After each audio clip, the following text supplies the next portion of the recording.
नागपुर की जोरीपटका पुलिस की dB team ने 2.5 महीने से फरार आरोपी को गिरफ्तार कर सलाखों के पीछे भेजने में कामयाबी हासिल की।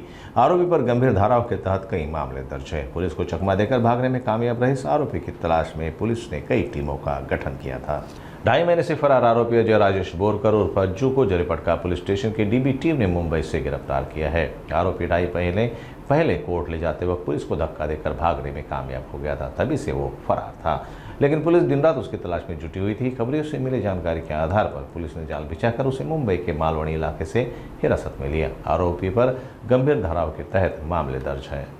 आपल्याला माहिती असेल की इंदोरा परिसरात राहणारा अजय राजेश बोरकर उर्फ अज्जू हा क्रिमिनल आहे, रेकॉर्डवरील क्रिमिनल आहे। त्याच्यावर आम्ही MPD अंतर्गत त्याला स्थानबद्ध करण्यासाठी माननीय CP साहेबांना प्रस्ताव पाठवला होता आणि CP साहेबांनी तो प्रस्ताव मंजूर देखील केला होता आणि 31 डिसेंबर 2024 रोजी त्याला आपण जेलमध्ये घेऊन जात असताना पोलिसांच्या हाताला झटका देऊन तो गाडीतून पळून गेला होता। त्याप्रमाणे आपण त्याबाबत धंतोली पोलीस स्टेशन येथे गुन्हा पण दाखल झाला होता आरोपी पळून गेल्याबाबत। मागील 2.5 महिन्यापासून आपण त्याच्या मागावर होतो, त्याला ट्रॅक करत होतो, त्याचा लोकेशन्स घेत होतो, त्याला पकडण्यासाठी प्रयत्न करत होतो। विविध 2 टीम्स तयार केल्या होत्या त्याला पकडण्यासाठी। त्यानंतर आता 1-2 दिवसापूर्वी आपल्याला माहिती मिळाली तो मुंबईमध्ये आहे। त्याप्रमाणे PSI किल्लेदार आणि DBचे 2 स्टाफ आम्ही तात्काळ रवाना केले इथून।